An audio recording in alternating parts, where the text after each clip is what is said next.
It'll be just a second. They weren't ready, okay.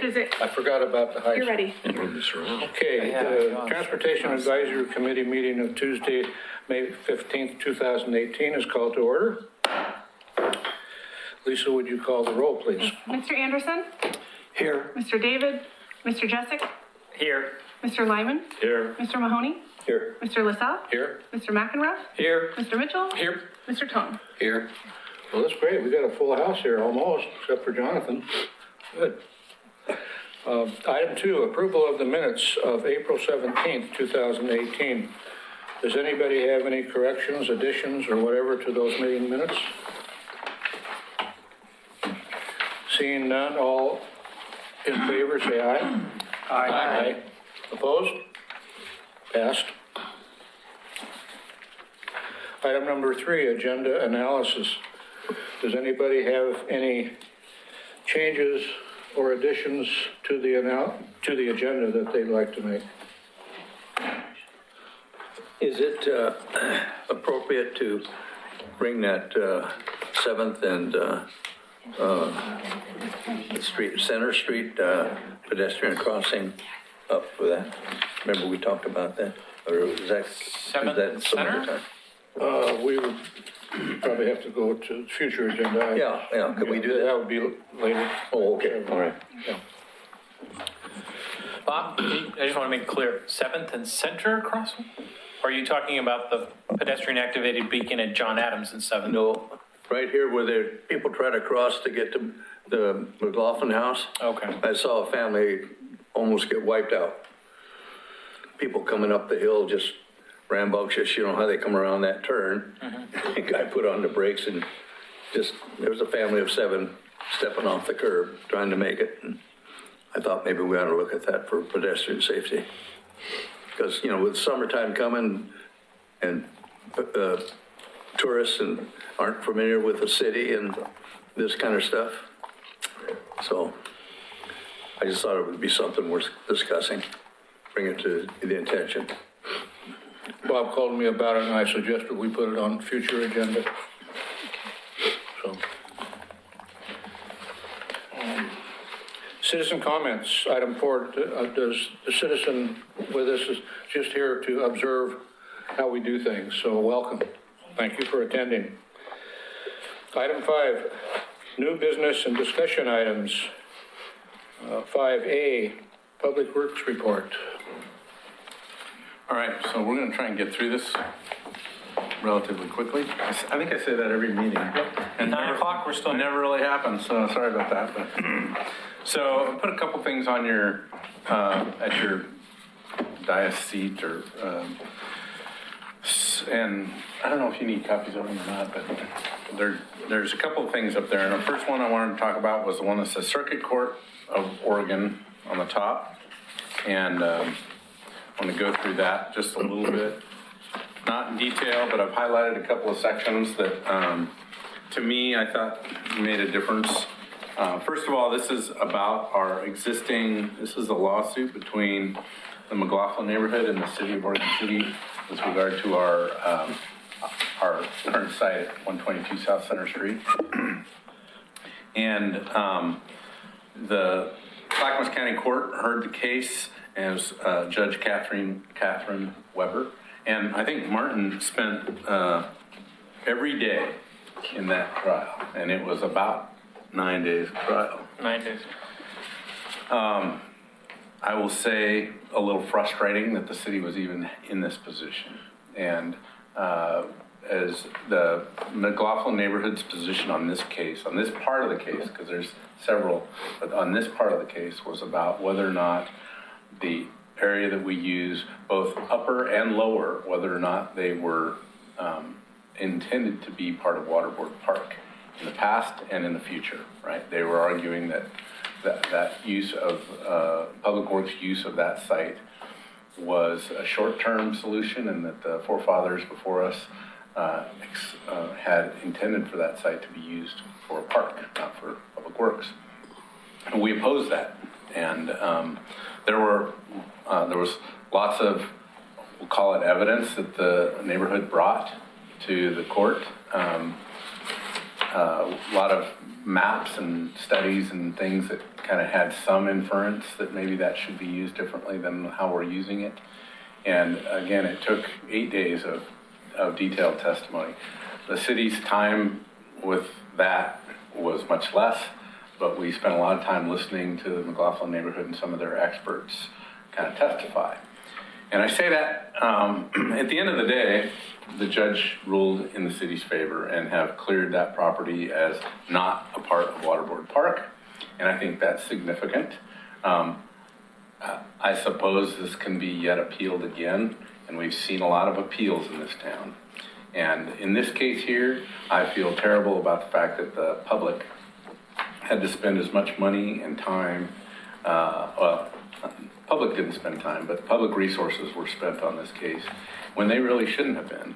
The arguments that decided this case were made by the city and the city's attorney months, if not years ago, with the same group who brought the case against us. So I just think I wanted to share it because I think the judge's comments, especially those highlighted in yellow, emphasize the way the judge saw that and the way she saw the law, and made a decision in our favor. So we're pretty happy about that. Our plan at this point is to make sure that property is unencumbered with problems associated with it, so that it has whatever value, whether it's used for a public works yard or whatever it might be in the future. We want to make sure it's unencumbered. So wanted to share that. The other little piece of legal information that we just got, and I didn't provide you with the document on that because it's much longer, but the same group, although the McLaughlin neighborhood was represented by Jesse Buss, in this case, I want to say it was Jesse Buss who filed a petition with LUBA with regard to a decision that the Historic Review Board made on 2 buildings that are on our upper yard. They're what have been referred to as Camp Adair buildings. They are old Camp Adair buildings that came off the Camp Adair site down near Corvallis, and were part of that military camp. And then when that military camp got dissolved, the Camp Adair buildings went, those that were wanted went all over the state, and Oregon City took 2 of those, and they're up on the upper yard. And so the city manager has made a decision that, well, again, the neighborhood wanted those to be deemed as historic buildings, and we felt differently than that. And at the end of the day, the appeal was about the process and the way the city commission made the decision to not list them as historic buildings. So the city, first of all, said it's not an HRB decision to make, and so they didn't make it at that level. And so that got appealed to LUBA. We won that case, but the LUBA court said, hey, really the city commission or the HRB should make that decision for you. It shouldn't be made at the city staff level. And so that was the reason for the second appeal. And there were several points to that appeal. But again, the bottom line was the LUBA found in the city's favor on all 4 counts that were brought forth. And so we, again, feel like that site is unencumbered by historic buildings, and in this case, the Camp Adair buildings. So I will always caveat that, this group does a lot of appealing. They may appeal this decision as well, but we're hoping they don't. And we'd just like to move on with site planning for that site. So with that, Question, John? yes. Do you have any, if you got this far, have any intentions of the further use of the present property on Center Street?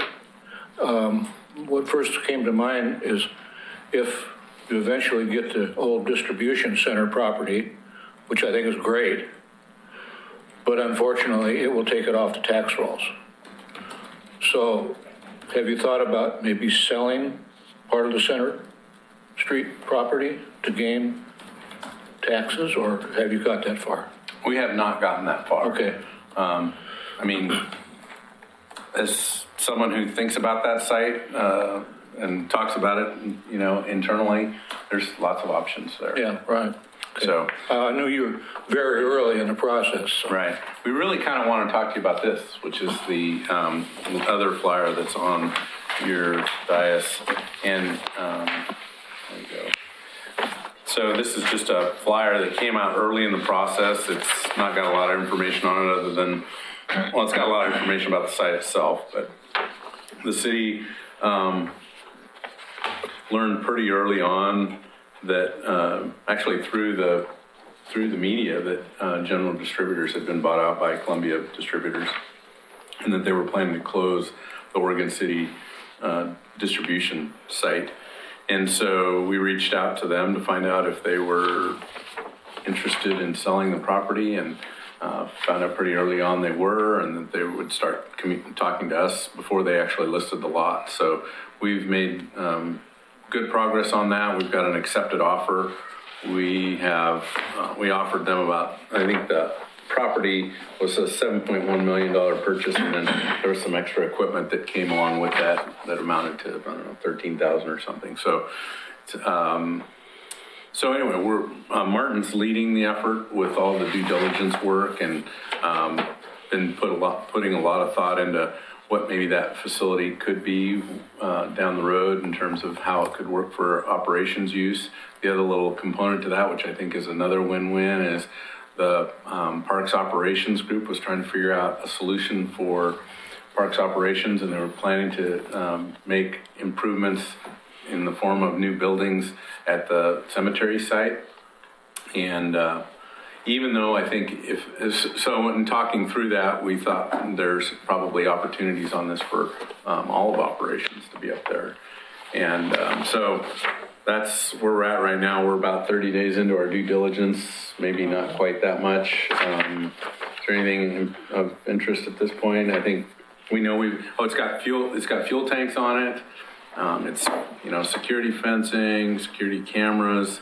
It's big. It's a big warehouse space. I don't necessarily think the office space is going to work for us, but it's definitely a site that's got a lot of potential. It's flat. It's got stormwater facilities on it. It's got a lot of utilities on it. Mm-hmm. So, does it have any little tiny doors? If we ever do anything with the old building, the tiny door will somehow be incorporated into some sort of art piece. It ought to be have my wishes. considered historic property or something. yeah, be careful. It might move some to want to designate it as a historic building. So anyway, we're excited about this piece. All indications are so far that it's the kind of piece of property you'd expect it to be. So. So you have another 30 days or so in the due diligence? Yeah. Yeah.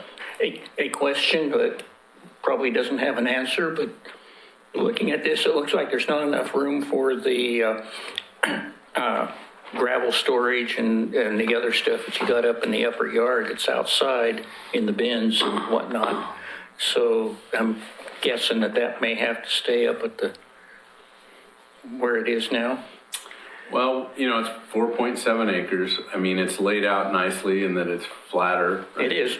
But, you know, I think the full layout of how we're going to do our operations, both between parks, public works, and really facility, I think, is another group that we need to think about. We're not ready to kind of roll out those plans, but I do think that we're going to need both the Center Street site. I mean, if we're thinking long-term and we're really thinking, I mean, it was always our intent to think long-term, even if we were going to develop up there, to have another yard space somewhere else. So trying to figure out how to do that and, you know, get the best use of you know, both properties. But I do think it gets a little tight the more, you know, kind of uses you put on there, and you don't want to over ask on this piece and find out that if we've given up on Center Street. And so I think you're right. There's probably going to be needs for some yard space. I guess the other thing I wanted to say is this is, because there's always been debate about whether or not staff were doing their due diligence on looking for another site besides the Center Street property. This is the third piece of property that we've inquired. We made an offer on another property, which is kind of the corner piece where I forget the name of the trucking outfit, but the trucking outfit moved in there. We made an offer on that property, didn't get it. We've been pursuing the nice piece of property that's got the mobile trailers on it for construction, and they've not been interested in selling to us. So this is the third piece on First Street. It's probably the most preferred location for an operations center because of the access to First Street and the industrial corridor. So we're happy about that. And one of the good things about it is it's out of the floodplain and it's got good connections to the rest of the city. Yeah. Of course, there's always the possibility somebody could come in and outbid you. No. No? We've got a Good. signed sales agreement. Oh, okay. Basically, we need to finish our 60-day due diligence. Yeah. We have a bevy of contractors and consultants out on the property actively researching everything for us. So Yeah. there's two 10,000-gallon fuel tanks, one diesel, one gasoline. We're doing all the due diligence associated with that, including environmental work, soil borings, water analysis. We've got contractors giving us evaluations of the buildings, structural engineer. We've got everything short of the dog catcher out on the property and making sure that, we're getting it in line. One of the biggest things we're working on right now is connectivity and making sure that we can get our city fiber or the county's dark fiber to the facility, as we'll need that connected onto the backbone of our network. So we're using the due diligence time appropriately, and we're making contingency plans so that once we finish that, we move into acquisition, and this ball is going to roll quickly. Yeah. Good. All right, so that's Would you occupy this site this year or next year? I'm sorry? If you close on this deal, would you be in this site next year? I think that's a little quick. I mean, we still would need to go through design. We're looking at whether or not it makes sense to remodel or it's got lots of warehouse space, which is always going to be there. But the oldest piece of that building is the front end of it, which was the original warehouse. And so trying to figure out how we'd occupy that with, sustainable building and offices is kind of a question. Because right now it's got some offices, but they're all kind of fractured by warehouse space. So you kind of got office over here and you got to walk across the warehouse to get to the office over there, which probably doesn't work for our needs. The existing building was actually constructed, we've got the full design plans, so it was actually constructed across 6 different design periods. The first period being in 1972 and just kind of progressing onward. And I think John will agree, and Lisa's been inside, the administrative portion is very disconnected.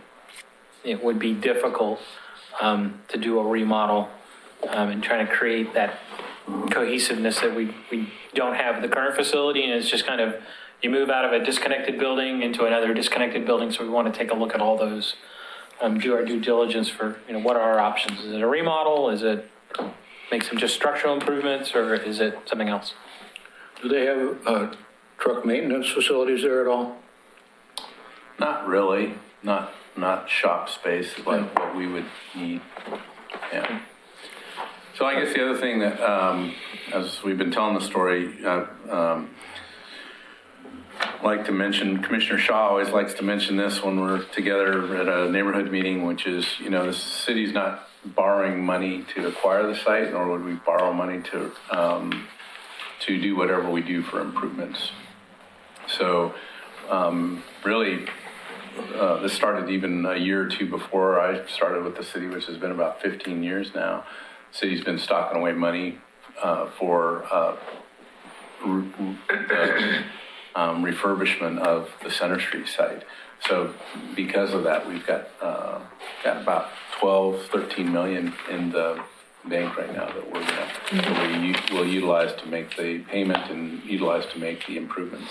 And we'll stay within that amount of revenue to at least take on that first phase. That probably won't include any work that we're going to do on the Center Street site. That'll come later.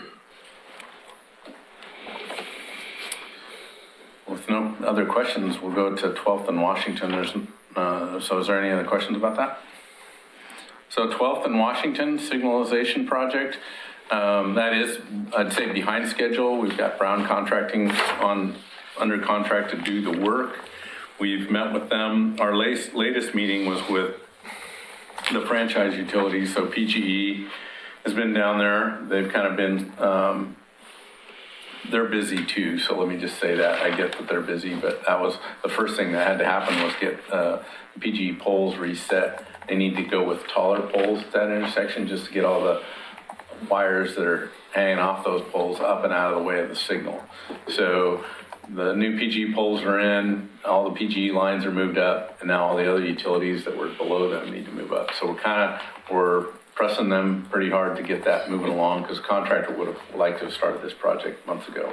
So we are behind schedule, but we're still working towards solution. And Dana's kind of leading that project, and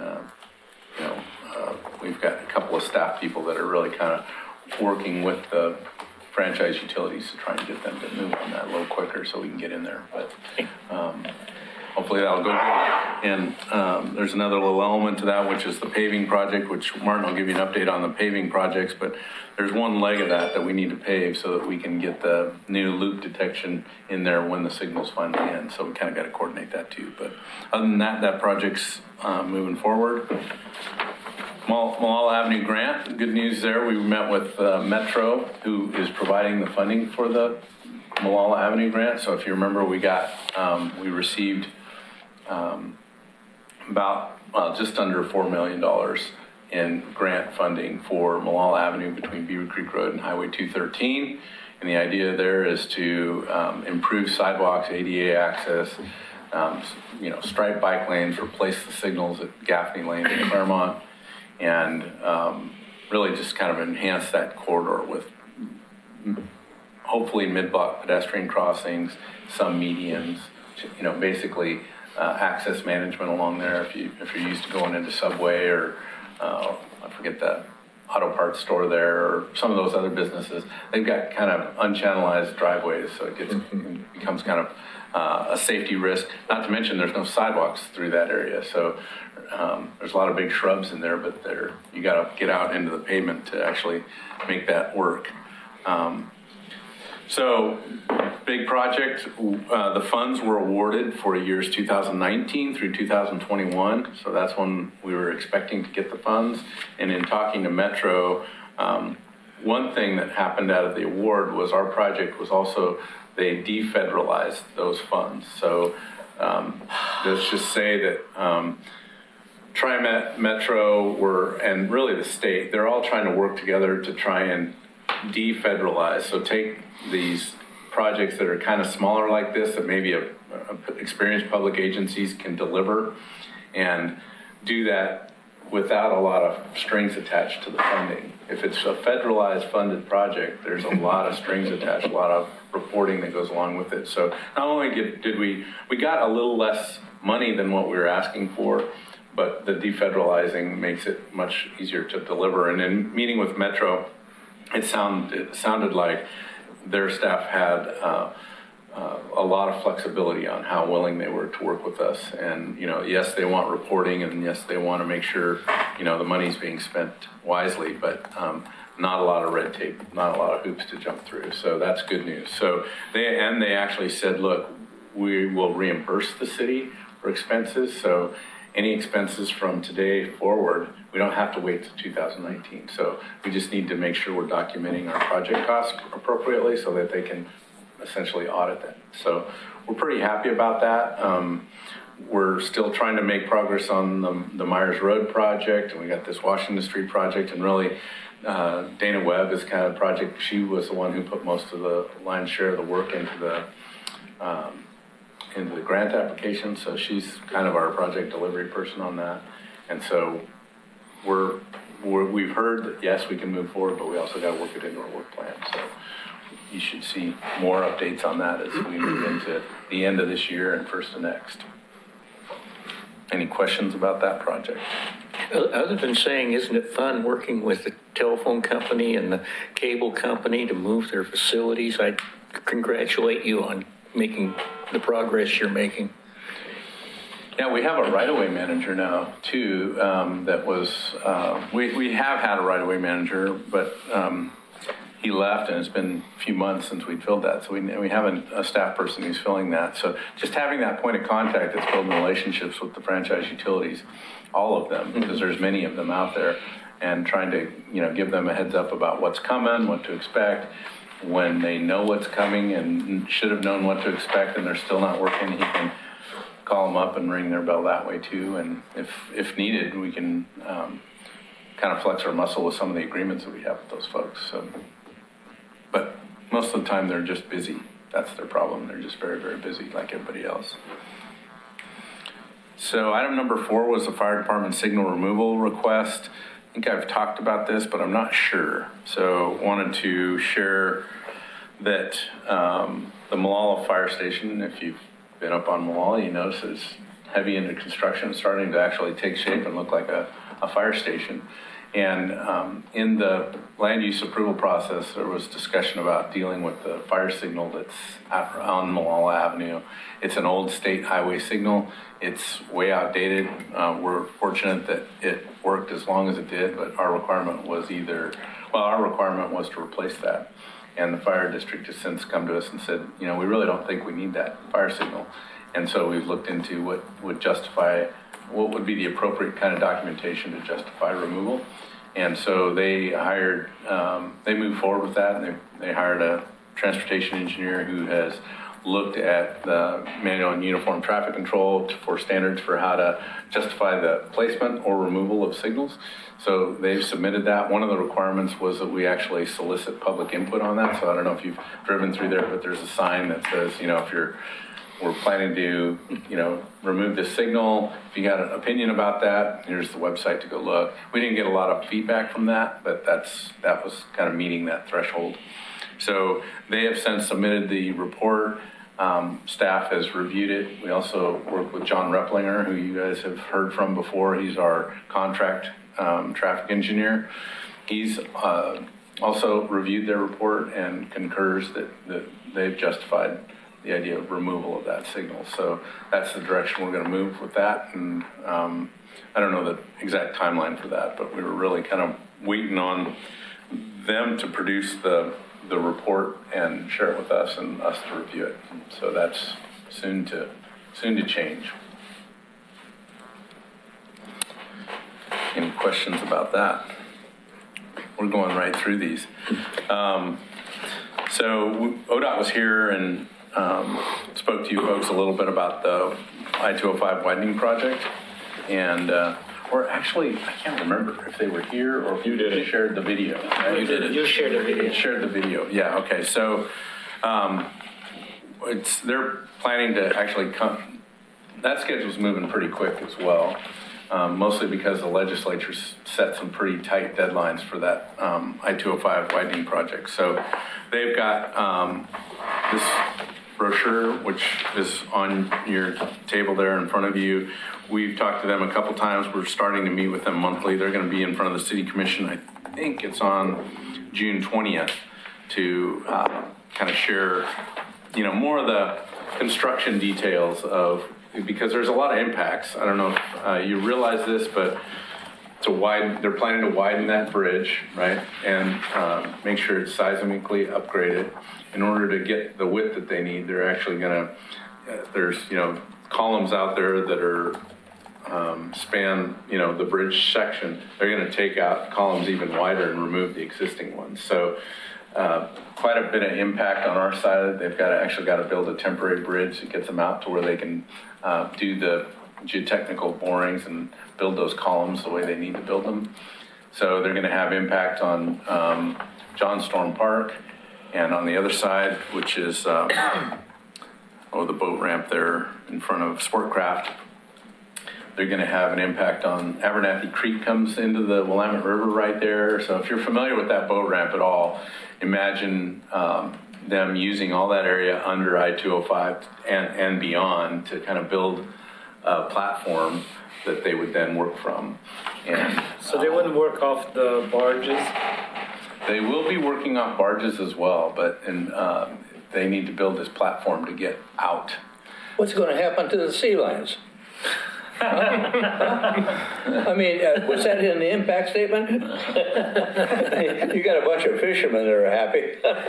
Yeah, they better not get in the fisherman's way. And that's a pretty lengthy project when they actually do it, so they're going to be out there several years, you know. Well, I traveled northbound on I-205 this afternoon at 3:30.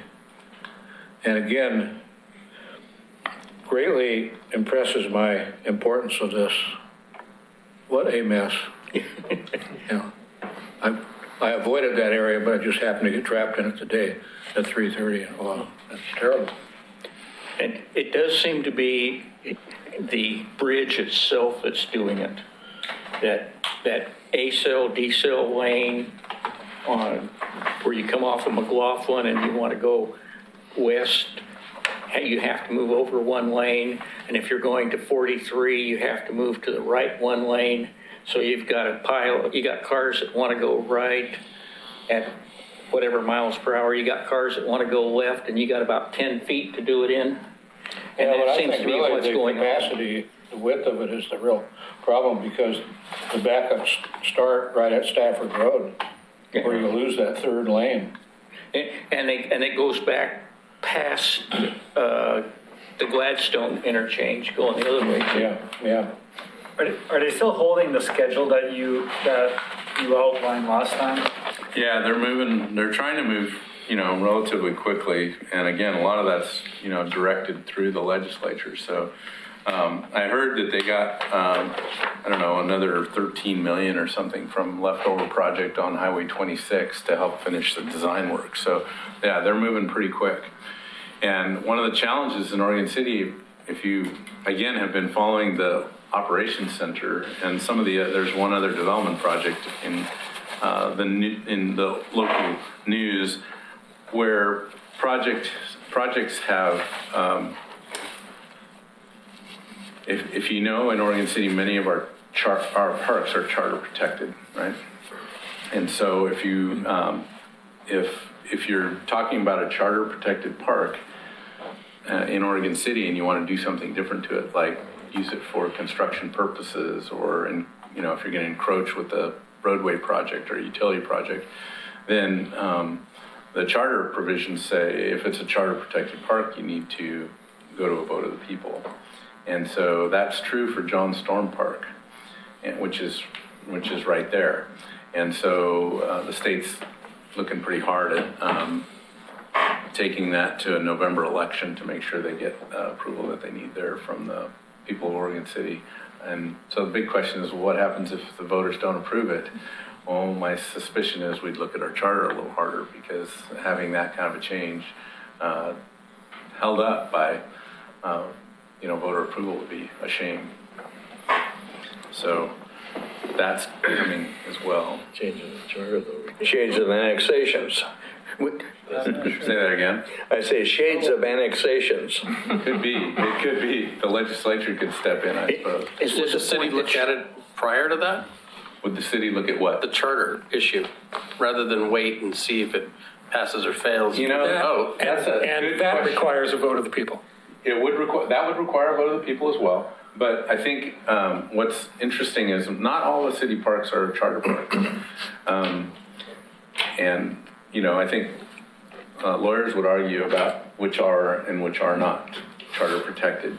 But the commission has a goal to clarify that. And, you know, one clarity could be to make that, you know, whether that charter provision was really about stopping things like utilities and roadways from being, I don't necessarily think that was the intent of the charter, but yet that's how it's being applied in a lot of cases. So, you know, there may be some discussion about those parks that aren't charter protected, how to get them charter protected. And then if we do make them charter protected, What does that mean? What exactly does that mean when it comes to things like, you know, infrastructure? And so, but that conversation should have to happen. But Mike's right, to make adjustments to the charter, Sure. it would take a vote of people too. So. Is there any effort to get the information about John Storm Park out to the people so they understand it prior to election? Yeah, Yeah, that's what ODOT is tasked with. We met with them last week and said, hey, this is an issue. And by the way, once it makes the ballot, there's only so much the state or public agencies can do to kind of sell that initiative. Then it becomes, But But doesn't the state Prior. also have a eminent domain, you know, for something like that, they could flex the muscle and essentially take possession of that not land? that I know of, but no. you know, I don't think that's been tested. I don't know that they have any more rights to do that than even the city would have a right to go against its own charter. Actually, they'd have less likelihood because under eminent domain, you have to show that you've been using it, and then you have to negotiate to buy it, and they haven't been using it. I guess the good news is you know, in ODOT fashion, they're going to put that park back. It's a fairly new park anyway, but you know, at the end of the day, they'll put back you know, a facility that'll be you know, as good or better than what it was. So But if the city were to go out before it got onto the ballot, they wouldn't be violating the state law, I would think. you mean with information? Yeah. Yeah, no, that's true. What are the So current occupants down there that might be displaced because of all the construction? What do they think? I don't know. Sportcraft, you mean? I mean, yeah. I think what we saw in their drawings was there was going to be their facility would be impacted because one of the new columns is kind of right at the end of that covered dock area. So. And during construction, there'd probably a significant impact. Right. Yeah. Although they talked about trying to miss the key user set season for that when they're kind of, because they do have to close the boat ramp. They talked about closing the boat ramp for about a week, but that was it on either end. A week during construction, a week during tear down. So. And they'll be avoiding, you know, they've got to follow the in-water work periods, which is really when sportscraft isn't having that much business because, you know, a lot of people aren't utilizing it for fishing recreation. So they'll avoid those windows as part of their construction. So it should be able to dovetail with a lot of their business practices. But it's speculation, but It's going to be impactful. Yeah. But I guess the main reason for this was there's an open house in Oregon City at the Tumwater Room on June 6th from 5 to 7. So I'm hoping to be there just to kind of see what they have there. And I'd hope to see as many of you that can be there as possible because you guys have good opinions about how to make it work. The only other thing I'll say about ODOT widening is there's also a conversation in the region right now about what they're calling value pricing, tolling, if you will. So there's some. I mean, that's been in the paper. So that's probably right now the best source of information that I know of. There's a pretty detailed report, several hundred pages on value pricing and the different options across the region that are being considered by ODOT. And I haven't studied those. So I think having more conversations about that is in the future. Is there, I brought the stuff over and was hoping we could get somebody to come in and chat with us about it. Is there any progress there? Let's see, I'm trying to remember. ODOT is planning to come to, is it our next meeting, Lisa? Or are they, I know they're coming to the city commission. I'm trying to They're remember. coming to city commission. So far, we have 2 presentations scheduled for next meeting. I don't know if we want to add a third. And that's the school district and equitable housing. Because there's, from what I remember, there's only one really viable option that they've got that they're talking about, and that's to make one lane on 205 a toll lane, and because they would drop the other 4 options, probably. I've heard I've heard something different than that, but, and what I heard was tolling of all lanes on the Abernathy Bridge. Yeah, that is an option that they're considering, is tolling all four. They're considering tolling a section of I-5 up by the Rose Quarter. They're considering tolling some lanes on 205 between Stafford Road and West Lynn. They're considering tolling all lanes up around Airport Way, someplace up in that area on 205 also. But in terms of final product, it looks to me like most of those are throwaway options, and the one that'll be left standing is a single lane from I-5 to the bridge, the Glenn Jackson Bridge. So how does that work? There's going to be cameras scanning, or Yeah, track who is in, and do they send you a payment, or? So it'll what- probably so- be just like, if you've ever been across the Golden Gate Bridge, there's no more toll booths anymore. You just drive across, and if you have like an electronic ID card in your car, it automatically clicks that. And if you don't, like if you're a tourist, it takes a picture of your license plate and sends you a bill. And the news reports have said that they're considering what WSDOT has in Seattle, which is the cameras and do the license plate reporting and send you a bill. Yeah, the two most prominent methods used nationally, we had toll roads almost exclusively in Florida. It's the Easy Pass. So the Easy Pass system is multi-jurisdictional. It's all in like 7 or 8 different states. The benefit with that is you can prepay your toll rates, and then you get a discounted rate for poll, and then, gets people money that you're holding on to and not waiting to recoup. And then the second method is license tag billing, which that costs more money to recoup, but the penalty is you don't pay it, they'll suspend your driver's license. So most people are pretty good about getting it paid. Would that apply to out-of-state drivers? Yeah. Especially. Yeah, and the jurisdiction I worked, we had license tagging, and we didn't care where you were. If you were a rental car, we'd bill the rental company, and then the rental company in Florida has a little box you got to check saying you're going to get a bill for your toll charges after you return the car 30 days to 60 days later for all of the toll fees that you incur. But if I'm from Oregon and I go down to Florida and they bill me, They'll send you to collections if you're an out-of-state driver. and that's fine. Would they have an agreement with the state of Oregon to suspend a license? No. Then the cost of collections for a $3.50 So typically what they unpaid did toll with the would rental be far companies, exceed. we're getting into the weeds, but typically what they did with the rental companies, it was the rental company billed your credit card regardless. Oh, yeah, I understand the So rental car. the rental company's paying it, so the state doesn't care. I'm talking about my personal car. Yeah, so your personal car, I don't know how that worked. I never drove an out-of-state car in Florida. Yeah. I keep wondering about the poor fella from Klamath Falls who goes up to and gets hung up on one of these, and in about 2 months sees a bill come through and say, huh?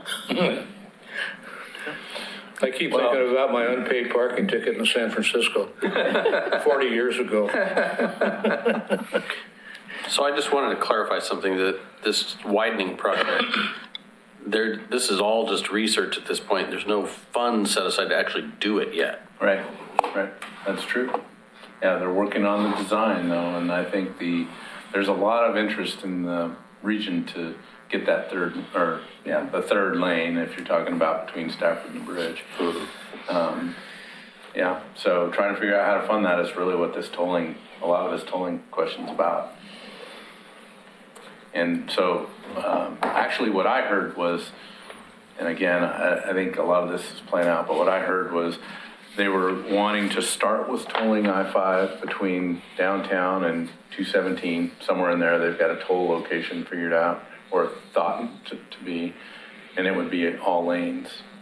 And they were going to start with that one, work out the bugs, knowing that the 205 Abernathy Bridge location was another location for that. And there's a lot of concern about especially when I think about it, a lot of people, if they know there's a toll, a lot of people right now go down 213, hop on 205 and get off on 43, or they get off on West Lynn, 10th Street exit or whatever.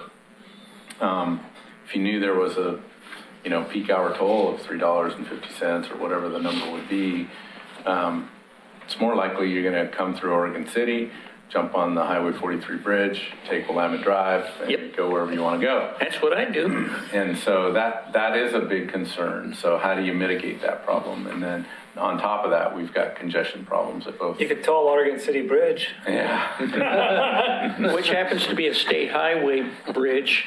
Exactly. And then Yeah. that eliminates that. So that combined with the fact that we got congestion problems at 99E and on the Westland side, they got problems at 43. Yeah. So John, does the State Highway Commission make those decisions? Do they finalize it and make it policy? Or does the state legislature do that? no, when it comes to funding, it's state legislature, but they get a recommendation from the Oregon Transportation Commission. So you're asking me a question that I'm not 100% certain, but I'm pretty sure when it comes to funding and the decision to move forward with something as unique as tolling in Oregon, I'm pretty sure that's a legislative decision. Yeah. So I'm curious, most of this work doesn't really affect the Oregon City. It does affect the residents commuting on the highway, but there's really no impact on Oregon City streets or infrastructure, right?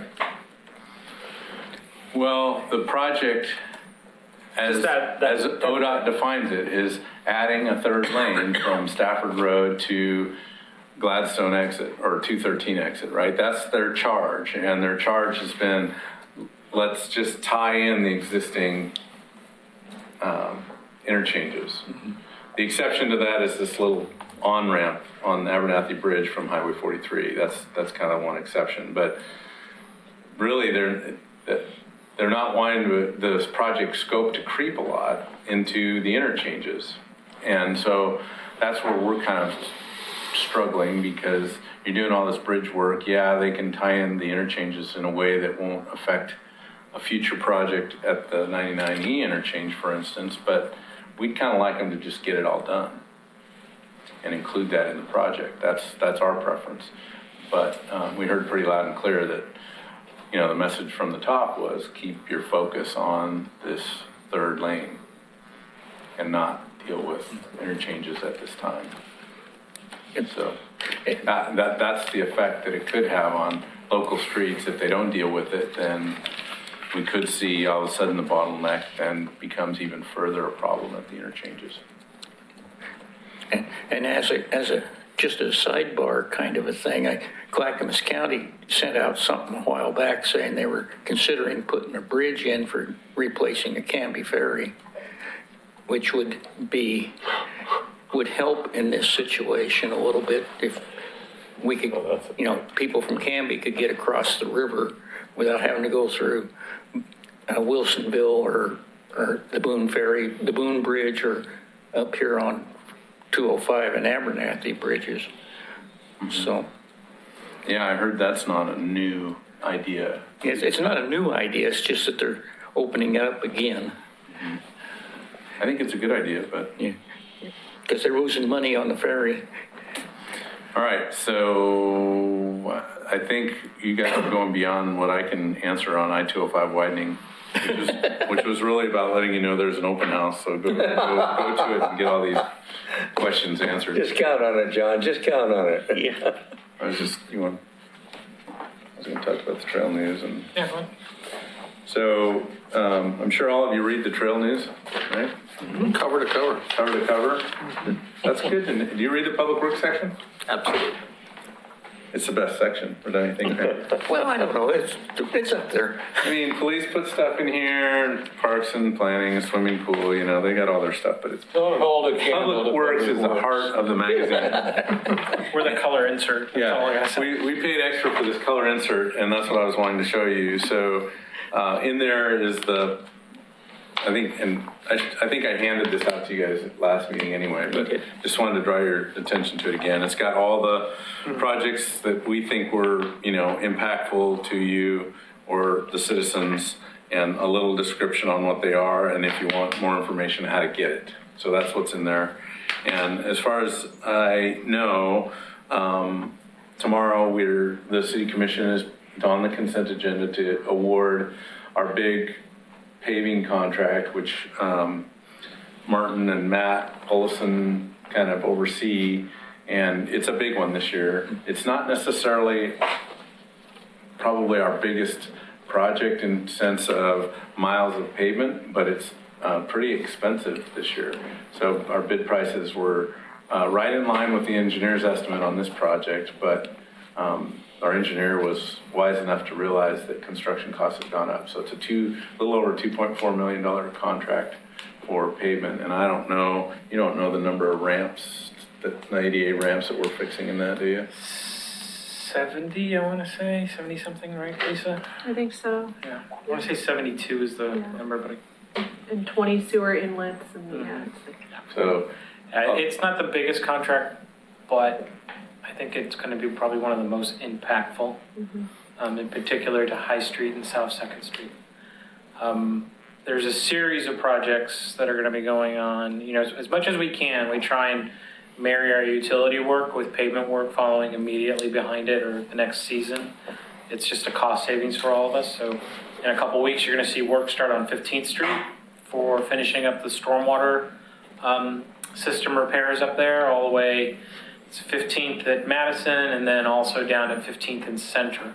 Once those finish, PMUF will come in and finish up all of 15th Street. So that'll be a whole new street segment for almost the entire run. And then the big impactful for the road reconstruction is the water line from South 2nd all the way out to 3rd is being replaced. on High Street. On High Street, yep. And then there's also some stormwater improvements being done with that. Once those are done, PMUF will be coming through and it will be a whole new road section moving from South 2nd out to 3rd and then also South 2nd from Center Street down through High Street. Tumwater's still on the schedule. There's a couple projects we've identified if we start looking at cost overruns about what could potentially be scaled back. But for now, Tumwater is still on the schedule. Polk Street is still on the schedule. Roundtree is still on the schedule. There's a small section of 12th that will marry up with the new signal that will be going at 12th. So the new signal going into 12th is going to be slightly impactful. It's going to be a very busy construction season. The mantra we keep telling everybody is short-term inconvenience for a long-term gain. Is there any hope for, I think it's 14th, between Washington and Main? It's the same street that the Grano Bakery is on. That, so far, I've lost 2 fillings. That has got to be one of the Wait a minute, Worst- which street? 14th. No, you're thinking, I think 15th. 15th. 15th, yeah, Okay. that's the one that we're waiting to fix we're gonna fix the storm, so Martin mentioned that one. Yeah. Oh, he did. Okay, I missed it. I'm sorry. Yeah, so- Thank goodness. The bad section is from Main Street out to the trestle. So we'll be working from Main Street to just shy of the trestle. Because we can't come within 30 feet of that train trestle. That's I there. mean, you can't replace the pavement underneath the trestle. We're not replacing their pavement underneath the trestle. How does that ever happen? Because those are terrible. How does it happen that that street gets repaired at that location? It'll be So, gravel road eventually, don't worry. Are you sure? and we're not going through the trestle. So the most we're going to be doing through there is a small surface treatment, but it's not the full depth reconstruction like we're having on the rest of Main Street. Well, anyway, I've been asked by my wife to bring it up. And I've been asked by 2 other people to bring it up, so I brought it That's up. the last section on 15th Street that's in really bad. Yeah, it's terrible. Go drive it sometime. I'm sure you have. What's the reason for not fixing the section underneath the? We're not doing full depth reconstruct. underneath there. So what's going on the rest of 15th Street, from the trestle all the way back out, is full depth reconstruction. I know, but what's the reason not doing that section? So there, it's just a mill and pave through there. We won't be doing any deep excavation because it's Union Pacific's right away, and they don't have enough information, and we don't have the expense. We don't want to go through the expense of doing the structural engineering to make sure that trestle is not compromised. Okay. That's a good, better explanation now. Yeah. I was pretty sure we were paving it. And we're coming through, but it's not full depth reconstruction. Okay. So everything from that 30 feet back out through Main Street, brand new. I have a quick question regarding the pavement management program generally. So what is it, 7 years we're into this program, something like that? 10. Are we, when we look at the pie chart that shows, streets that are in excellent shape, good and so on, have we gone to the point where we're over the hump and we're shrinking the bad segments fairly significantly now? We brought you guys a report from the last pavement condition analysis that we did. So overall, our PCI for the city is improving. What was it, 70? Yeah, I think we 71? started out at less than 65, and I think we're moving up to like 71 or 2. Yeah. So Okay. on average, we're getting better. Looking at the different categories of, I don't think we've done that lately, but and I don't recall it, but I'm feeling good about the fact that our average PCI is going. Okay, thank you. Yeah. My recollection is that our really bad roads, they're still getting worse, but the number of those is decreasing. So it's kind of like this give and take. It's like sliding scale. As you've got fewer bad roads, but they're getting down to here. And then the average ones are increasing slightly. So, but overall, we've increased the PCI from the last time we ran it by 9 points is what I recall. Which for a small municipality, that's huge. Just out of curiosity, has the city ever looked into putting utilities underground? You mean, the overhead utilities? Yeah. So that's so yes, that's a standard requirement for all new development. We do have instances where we require, if there's existing utilities and they're in a corridor that we've identified as should go underground, we're requiring them to go underground. Malal Avenue, for instance, in this redo, we're going to look pretty hard at what we can do with utilities. Now, some cases, especially the high voltage lines, it's not allowable. But we're looking at options for that. Right now, city code says any street, and I struggle with that a little bit because you got neighborhoods that are probably never going to be in a situation where we're going to be able to afford to do that. But it would be good for us to pick specific corridors to get those overhead utilities underground. And so we're still making progress on that. But our standard now for all new construction is they go underground. The hard part is when you have a single family lot that's redeveloping and you apply that same standard that you might to some large developer that's building 100 homes, it becomes a problem because they really can't afford to take it, and it doesn't always make sense. Well, PG wouldn't do it. Yeah, PGE won't necessarily, go down for 100 feet and then come back up. So how we do that would probably need to be a much bigger, capital improvement plan. But The problem is that typically you're required to put the conduits, vaults, and all that stuff for PG before they would even underground, and that gets to be expensive. So utility itself wouldn't underground, even though they're in right of way. You don't have a project per se that they need to move out of the way. You're wanting to make it now an underground, and so they kind of cost share. They'll do the wire and pooling the wire and transformers, but then you have to build the actual infrastructure. Yeah. Right. And the other, so we've tried it in a couple corridors. We tried to keep overhead power off of Main Street, for instance. So we've made some progress there, but it's an old town, trying to get those converted. The other thing that you struggle with, especially if you take a boulevard like Malala and do that, it's not just getting the main lines underground. Every service drop there would have to be converted to an underground, or they'd run it underground and then bring it up to a weird kind of a riser. And usually that then triggers some improvements inside the building. So PGE has been flexing their muscle on that one and saying, you know, the reality of that is it's very costly to convert, and you need to take it all the way to the building, and that could result in a bunch of private investment in electrical upgrades. It's just the report.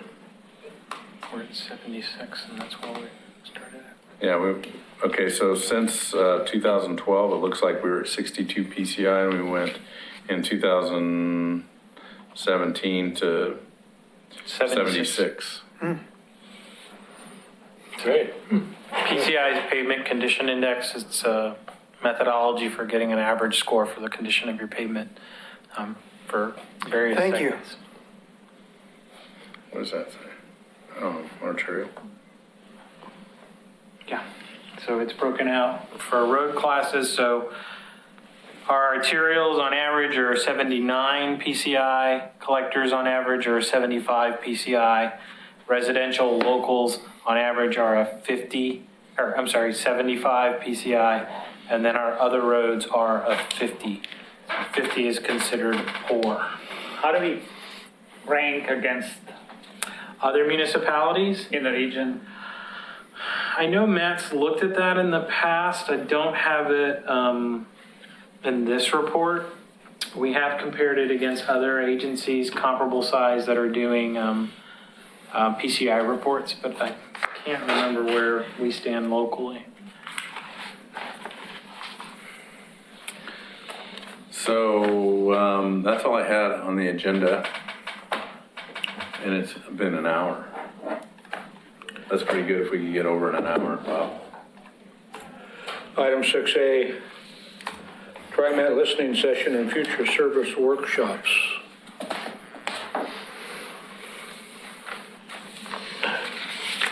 I'm looking at this listening sessions thing here, and it lists the cities that they're going to have these listening sessions, but it doesn't tell where. It does. You gotta hit the drop down. There's a little drop down area if you're going electronically, but in Oregon City, it's on the 29th. It's at the Abernathy Center from 5 to 6. I looked at it both online on my computer and on my phone, and you can get to it if you've got those kind of devices. I guess I didn't go far enough. The information is in the staff report. You'll see the location and time and date. Okay. That's another one that I think it would be good for members of this committee to attend. I'm going to try to get to it as well. You serving dinner? If I know TriMet, they'll have something up there. I don't know about dinner. Go get a $5 hoop card. Oh, yeah, that's right, yeah. Okay, item 7, future agenda items. Looks like we've got equitable housing presentation on June 19th. We've got safe routes to schools on down the line, ODOT value pricing, and Myers Road extension. And Bob brought up, what was that you brought up tonight? The 7th Street and Center Street crosswalk. Yeah, 7th Street. Yeah. And you know, you think about that, that is a pretty dangerous area for pedestrians to cross. Might be worth looking into. I was just. Am I missing it? Are we talking about right where the tunnel is? No. The pedestrian tunnel? Oh, that's right across the street here. Yeah, that's where I thought we were. Where are you talking about? I'm sorry. From City Hall to McLaughlin House. Directly. Oh, across that way. At Singer Hill. Just right out here. Right, okay, got it. Yeah. Just step off the curb. People come around that curve. Right. Lickety split. Understand now. Sorry, Yeah. I was just confused. Any other future items anybody would like to bring up?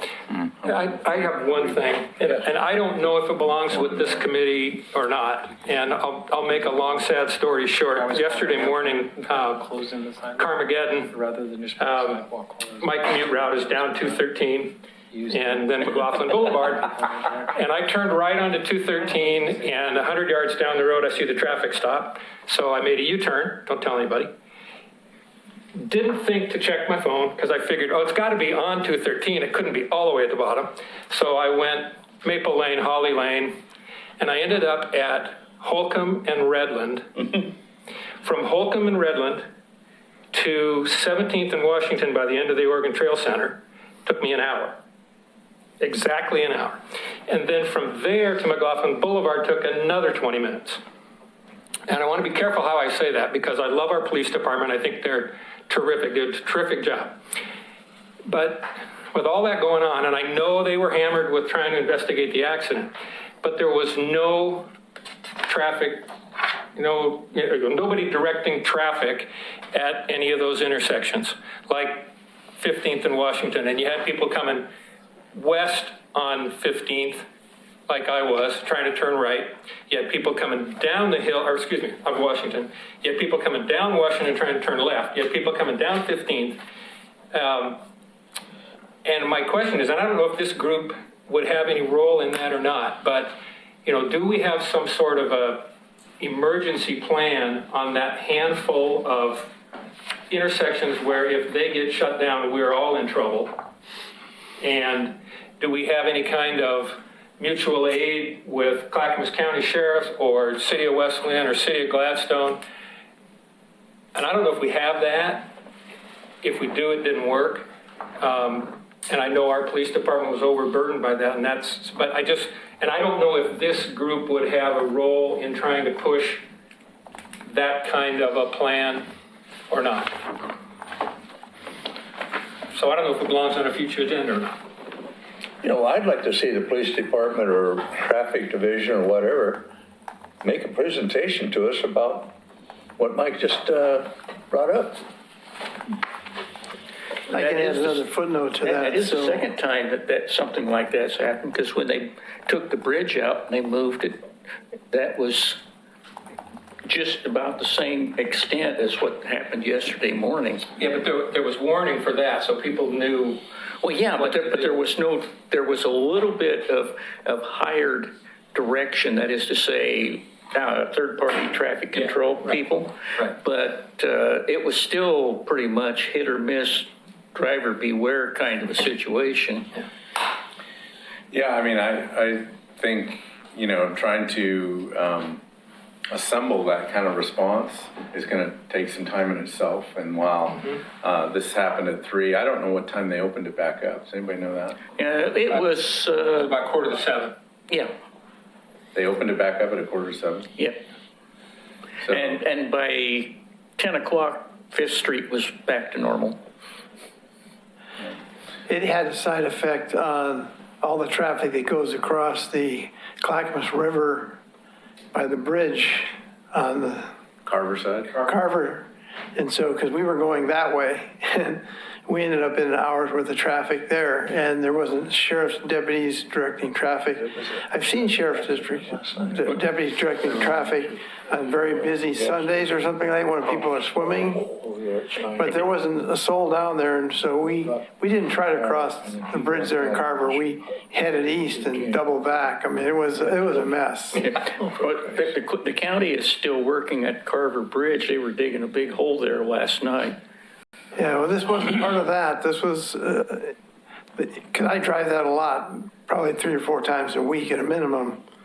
And this is early in the morning, and we heard that there was 213 was closed there, so that was the way we were originally going to go. So we decided, well, we'll sneak out east, only to run into the traffic a little farther east. So how many of you folks are retired?